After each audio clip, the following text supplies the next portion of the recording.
vérité au cœur de l'information.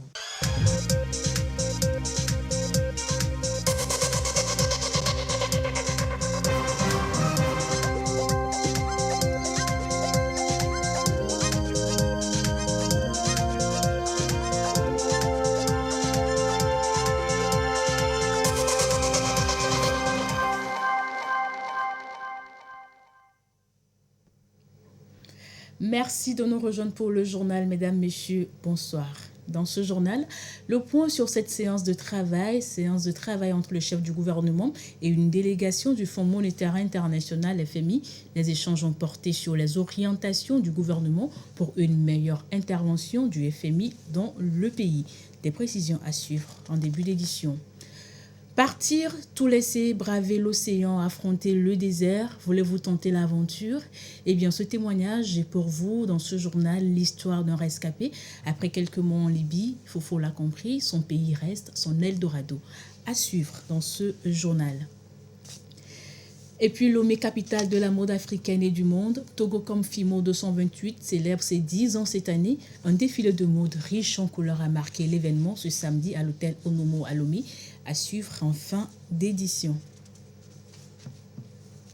C'était les titres de cette édition. Bienvenue, voici le journal.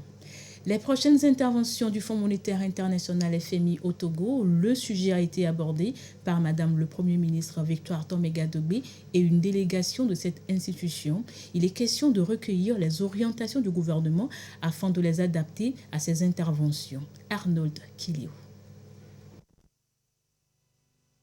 Le Fonds monétaire international FMI, partenaire en développement du Togo, échange avec le gouvernement, à sa tête Madame le Premier ministre Victoire Toméga-Dogbe, sur les défis et enjeux économiques actuels. L'institution à mission à Lomé veut ensemble avec les autorités togolaises recueillir les orientations du gouvernement dans la planification du développement. Les deux parties vont s'accorder sur les principaux appuis du FMI conformément à la feuille de route gouvernementale. Nous avons discuté avec Madame le Premier ministre et les résultats de nos travaux, la situation économique actuelle, les défis auxquels fait face le Togo, les orientations politiques, économiques et financières. Nous avons discuté surtout des défis sécuritaires et sociaux dans le nord du pays. Et nous sommes, je crois, tous d'accord qu'il faut y apporter une réponse bien appropriée. Nous ressentons la volonté du gouvernement d'y répondre surtout par des efforts d'améliorer les conditions de vie des populations. Cette orientation que nous apprécions avec beaucoup de satisfaction et que nous espérons pouvoir soutenir, y compris à travers un soutien financier. Cette mission du FMI s'effectue dans un contexte socio-économique marqué par les défis sécuritaires qui sapent les efforts de développement. La mission du FMI a à cet effet apprécié les performances économiques du Togo dans le contexte actuel pour faire face à la résilience. Les responsables de l'institution veulent ainsi s'assurer que les interventions du FMI répondent aux aspirations des autorités du pays pour l'amélioration des conditions de vie de la population. Women in Logistics and Transport WILAT, l'association existe dans 36 pays à travers le monde. C'est un regroupement des femmes du secteur de la logistique et des transports qui mise sur le professionnalisme. La branche du Togo a été installée ce vendredi. Clarisse Aticlay.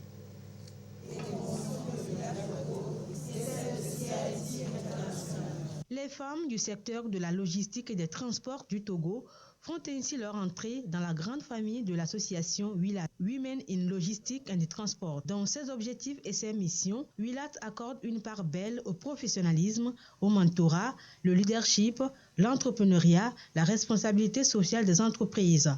Autant de valeurs auxquelles adhère WILAT Togo, lancé officiellement à la journée WILAT 2023. Ce secteur de transport logistique, qui est un secteur purement masculin, et aujourd'hui, vu tout ce que le gouvernement fait pour la femme, nous avons besoin de femmes dans ce domaine-là. Nous avons besoin de nous instruire, de nous développer, de nous former pour être à la hauteur des hommes.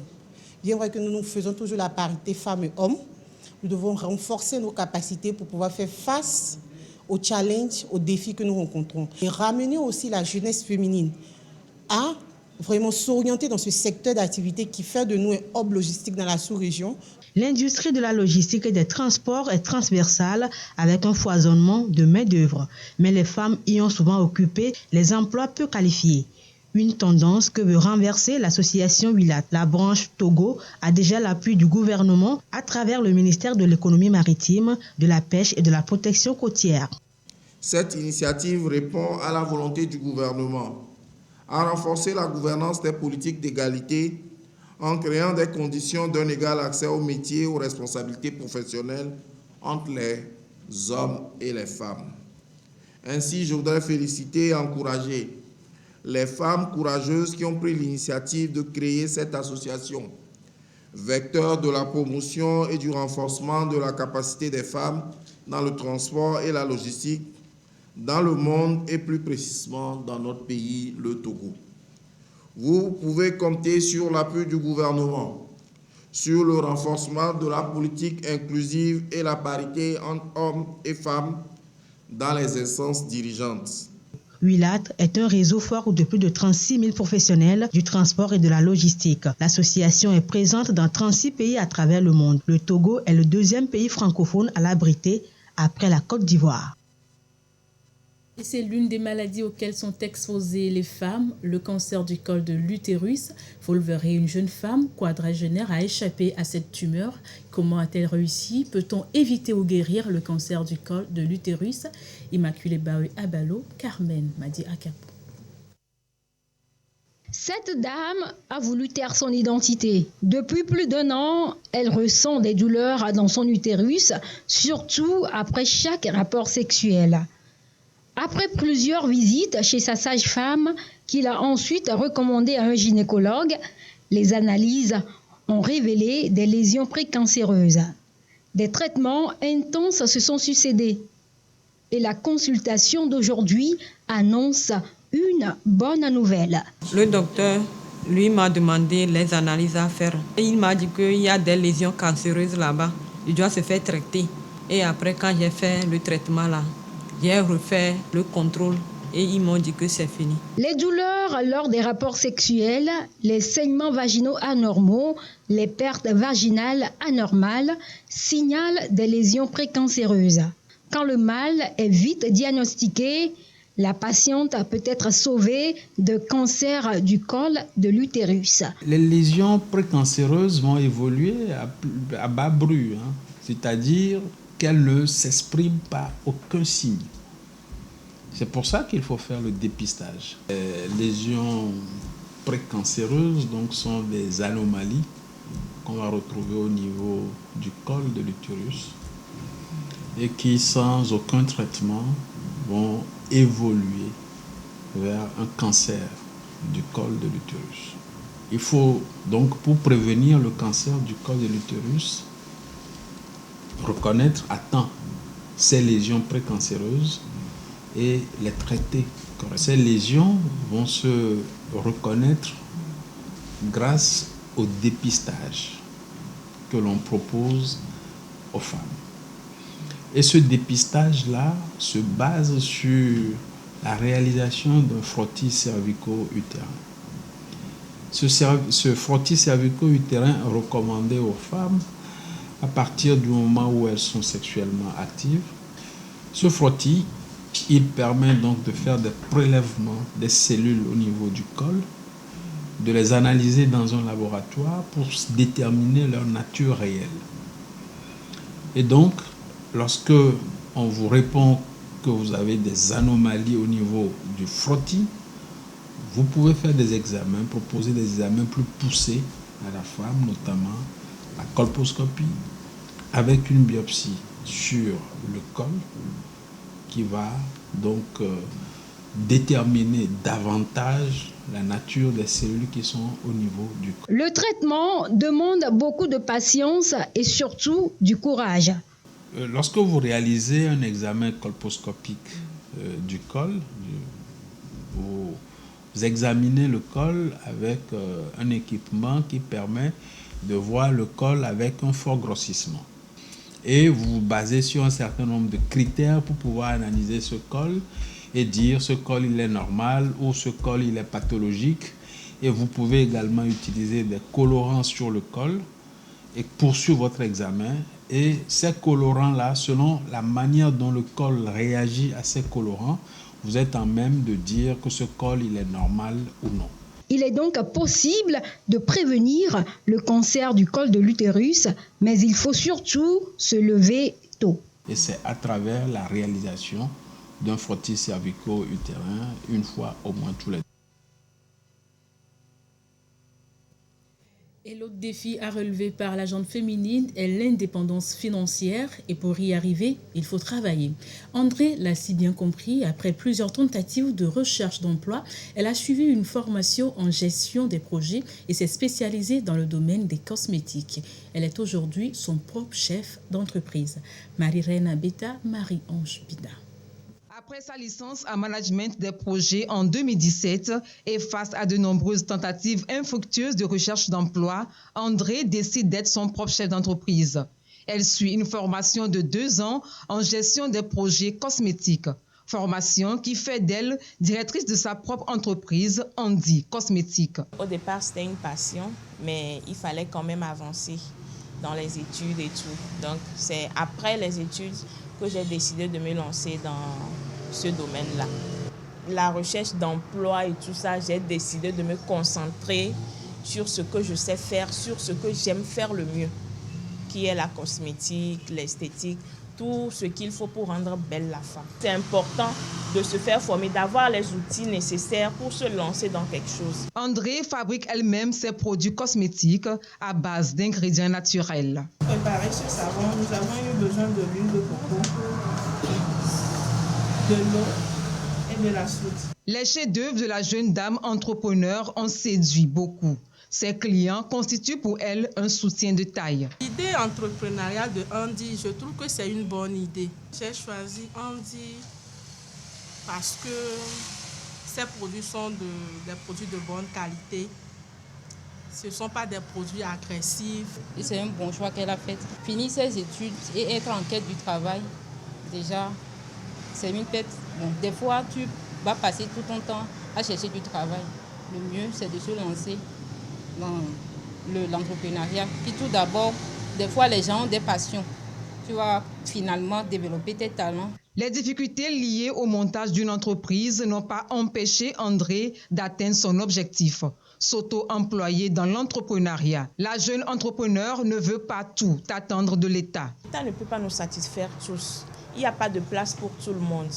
Il faut se chercher. Et quand je dis se chercher, ça ne veut pas dire de faire ce que tout le monde fait.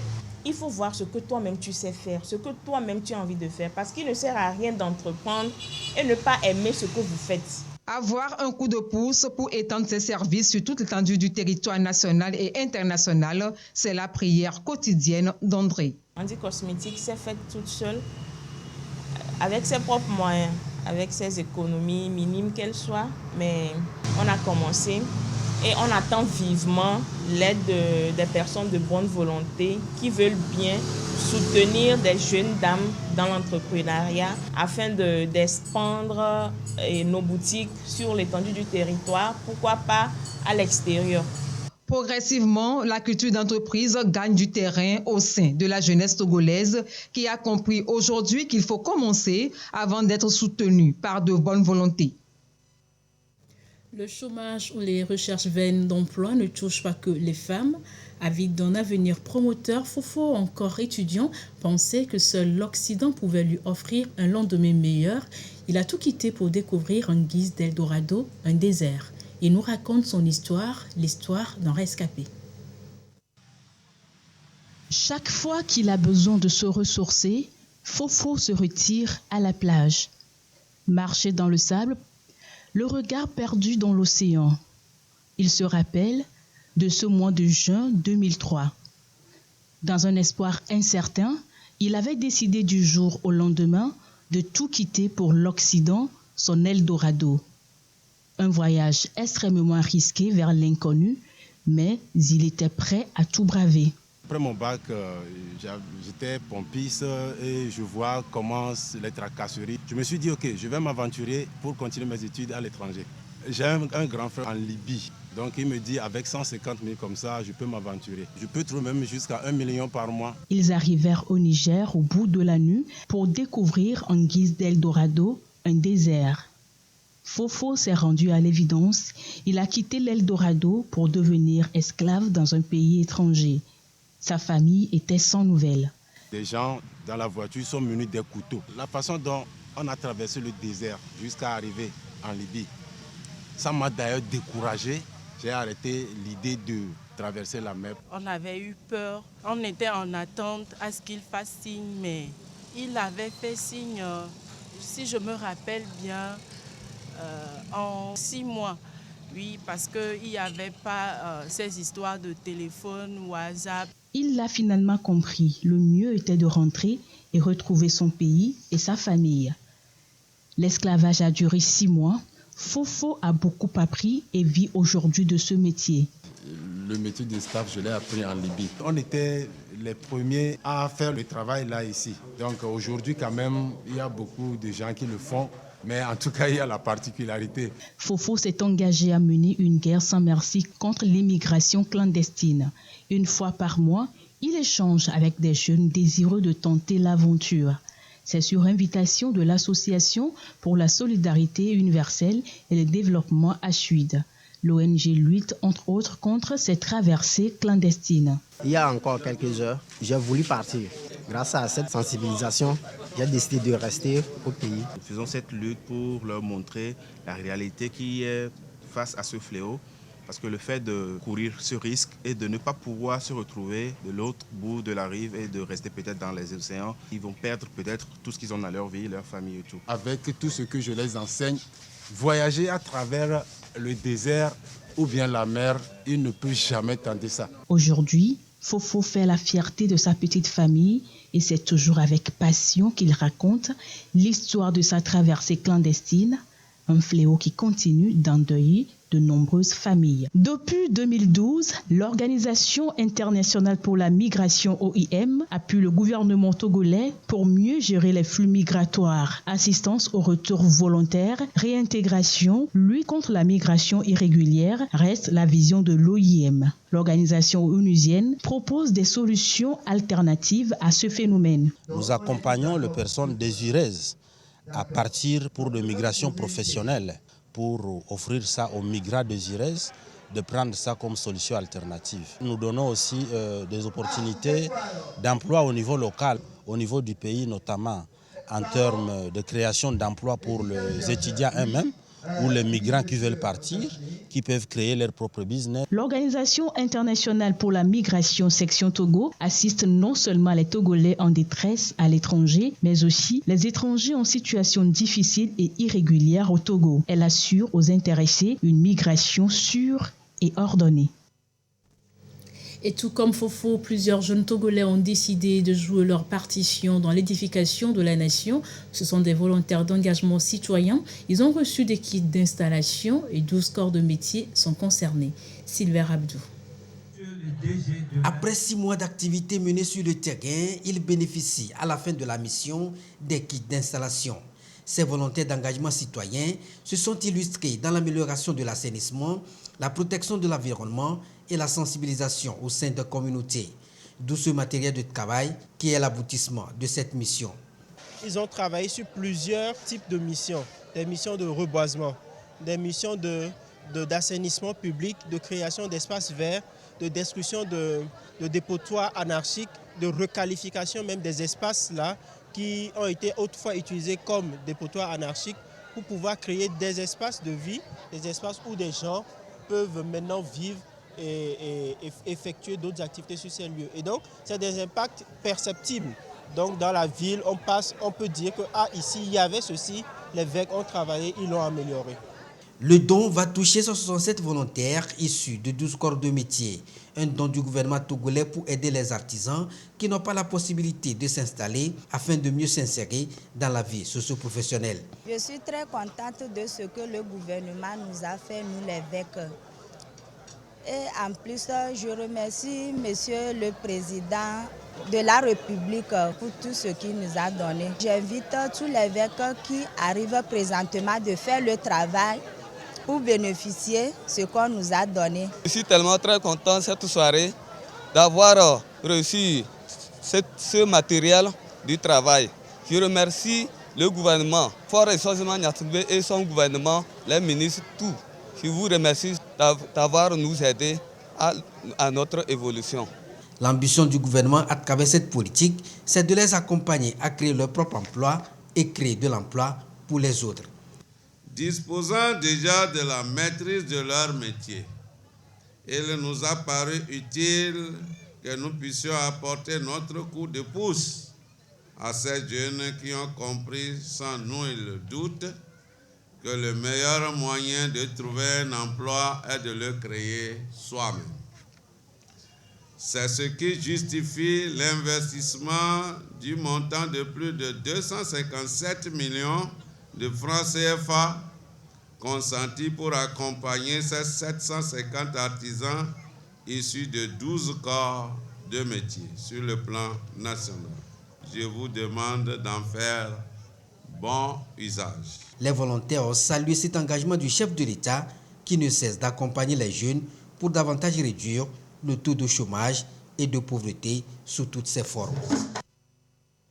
Des tables-bancs au profit des établissements scolaires du Togo, c'est un don du gouvernement pour soulager ces écoles. Les établissements de la région de la Kara et des plateaux Est viennent de bénéficier de ce don du gouvernement togolais. Nestor Mouzou et Sylvain Abdou. Des équipements pédagogiques pour renforcer la capacité d'accueil et d'apprentissage des élèves, 2000 tables-bancs et bien d'autres matériels réceptionnés pour le compte des établissements des plateaux Est. Ce don de bancs pourra vraiment nous aider car il améliorera nos conditions d'études et ainsi pourra optimiser nos résultats en fin d'année.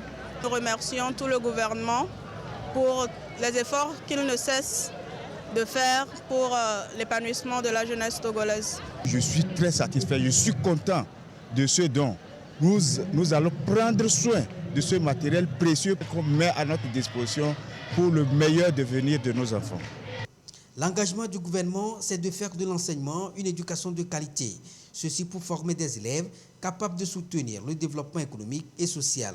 Nous venons de remettre 2000 tables-bancs au directeur régional de l'éducation des plateaux Est pour qu'il puisse les répartir dans toutes les écoles de notre région éducative. C'est le lieu de remercier le chef de l'État pour son attention, pour tout ce qu'il fait pour le secteur de l'éducation. Les tables-bancs seront répartis pour toucher nombre d'établissements et réduire davantage les difficultés qu'ils éprouvent. Ce sont 2000 tables-bancs qui ont été mises à la disposition des établissements scolaires de la région de la Kara cette année, tout comme l'année dernière et l'année surpassée. Cette action et bien d'autres du gouvernement sont la preuve de sa volonté à promouvoir une éducation inclusive et de qualité. Depuis 3 années pratiquement, nous recevons presque la même quantité de tables-bancs.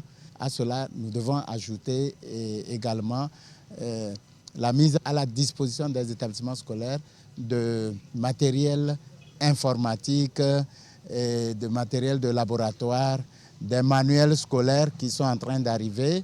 Et avec toutes les réformes qui ont été engagées, nous comprenons que l'éducation est en marche. Élèves et parents d'élèves n'ont pas caché leur sentiment de gratitude à l'endroit du gouvernement. Nos remerciements vont au ministre des Enseignements primaires, secondaires, techniques et de l'artisanat. Nous promettons utiliser à bon escient les tables-bancs. Nous tenons à exprimer notre vif remerciement au chef de l'État, qui est le premier parent, qui fait tout pour aider la scolarisation et que nous sommes toujours debout derrière lui pour le soutenir. Toutes les actions qu'il a planifiées de 2020 à 2025 pour que ça soit effectif. Ce matériel contribuera au renforcement de la résilience du système éducatif et à l'amélioration des conditions d'accueil et de travail des élèves et par voie de conséquence à l'amélioration des résultats scolaires, a souligné le préfet de Dankpen, le lieutenant-colonel Alaonyem Nyako. L'actualité ce soir, c'est aussi cette session de formation. C'est au profit des coiffeuses. Une formation des formateurs organisée dans le cadre du projet Mia Troanunia. Il est question de professionnaliser ce secteur et c'est une initiative de Nana Classique. Yasmine Kodia. Le défrisage des cheveux, pas si toxique que ça. Appliquer les produits d'une mauvaise façon, un risque pour la santé du client. Pour améliorer la qualité des services des artisans du secteur, Christiane O'Kine, expert dans le domaine, sensibilise les coiffeuses et les coiffeurs sur le bon usage des produits. All that we are saying is, many a times we say this relaxer bang. For that reason, I don't want to use, or we become selective in the kind of relaxers we use. We are here to prove to them that ABC 717, UB, and Brooklyn does not bend if we do it professionally. Les secrets et les méthodes enseignées pour régler les problèmes de déficit de compétences en matière de défrisage sont appréciés par l'assistance pour mettre les cheveux longs et en bonne santé. Il nous a appris comment défriser les cheveux. C'est à base de cette formation que j'ai appris que vraiment à cause de nous, nos clientes perdent leurs cheveux. Une initiative de Nana Media Culture et son partenaire Parfumerie Gandour pour outiller les utilisateurs des produits. Le but de ces formations est d'éduquer les gérants des salons comment on utilise les produits et surtout les produits capillaires. Cette formation est destinée à outiller les utilisateurs à ce qu'ils prennent le temps de lire les recommandations qui sont sur les différents produits. Ce qu'on attend des gens, c'est un changement de comportement, que les gens connaissent les bons produits. Occasion pour les sensibiliser sur la tenue du cahier journal, le coaching, l'accueil, la gestion du temps, la nécessité d'épargne pour une rentabilité du secteur artisanal. À l'étranger, minute de silence pour saluer la mémoire du footballeur ghanéen Christian Attou. Le jeune joueur de 31 ans est l'une des victimes du tremblement de terre qui a frappé la Turquie le 6 février dernier. Sa mort a été confirmée ce samedi. Un joueur du Ghana Project Football Club d'Accra observe une minute de silence pour saluer la mémoire de Christian Attou, victime du tremblement de terre qui a frappé la Turquie le 6 février. Le footballeur ghanéen décédé à 31 ans a porté 65 fois le maillot des Black Stars. Il était un modèle pour des jeunes. Je pense qu'il est l'un des plus grands joueurs que nous ayons connus au Ghana. Il a été mon mentor, j'ai beaucoup appris de lui. Alors quand j'ai entendu la nouvelle, je me suis senti si mal. Son talent est unique. Il n'y en avait pas assez dans le monde. C'est un véritable choc. Les enfants devraient normalement le voir jouer pour s'imprégner de ses compétences, de ses coups d'éclat. Il nous manque déjà. La veille du tremblement de terre, Christian Attou avait inscrit le 33e but de sa carrière. Mais le Ghanéen ne se distinguait pas que sur les terrains de football. Il jouait aussi sa partition dans le domaine de l'humanitaire. C'est une bonne âme enlevée à la communauté et au pays. Les bonnes actions de Christian Attou sont là pour en témoigner. Il aidait les pauvres dans leur communauté, dans son propre village, ici à Accra, ici au Ghana et partout ailleurs. La motivation qu'il a donnée aux jeunes pour devenir de footballeurs est aussi à noter. Nous nous souviendrons donc de Christian pour le reste de notre vie. Il est parti, mais il est avec nous. Le Ghana se souviendra toujours notamment du triplé de ce milieu de terrain lors de la victoire 3-0 sur la Guinée en quart de finale de la Coupe d'Afrique des Nations 2015. Qu'il repose en paix. Retour en page nationale, Togo comme FIMO de son 28 édition 10. Des designers et mannequins venus des 4 coins du monde étaient sur scène hier à Lomé. Un défilé de mode riche en couleurs, en toile de fond, un engagement pour la protection de l'environnement. Marie-Reine Habitat, Gerson Dovo. En vitrine pour cette 10e édition, 25 créateurs venus de toute l'Afrique. Au cœur de ce défilé de mode, la protection de l'environnement. À l'honneur, ces femmes ménagères qui assurent la propreté de nos routes. Ce soir, nous venons de voir en fait 10 ans de galère, 10 ans de création, 10 ans de réflexion, 10 ans de nuit blanche et 10 ans de créativité. Et on veut vraiment mettre la mode togolaise à un niveau élevé. Togocom et FIMO partagent les mêmes valeurs qui sont la culture togolaise. Aujourd'hui, cette association rend hommage en premier lieu à nos couturiers, au maintien de la culture togolaise mais aussi africaine. À chaque sortie sur la planche, sa création arborée avec élégance et glamour, un mélange de plusieurs matières. Le public conquis dévore du regard des mannequins en gloire et beauté. Cette année, c'est juste magnifique, c'est incroyable, c'est de l'art. J'ai trouvé le passage des mannequins très cool. C'est magnifique, parfait. Franchement, j'apprécie beaucoup ce qu'on fait ici. Franchement, c'est très waouh. Les passages des mannequins, les designers, vraiment, ils sont très chics. L'édition 10 de Togocom FIMO 228, c'est aussi des surprises.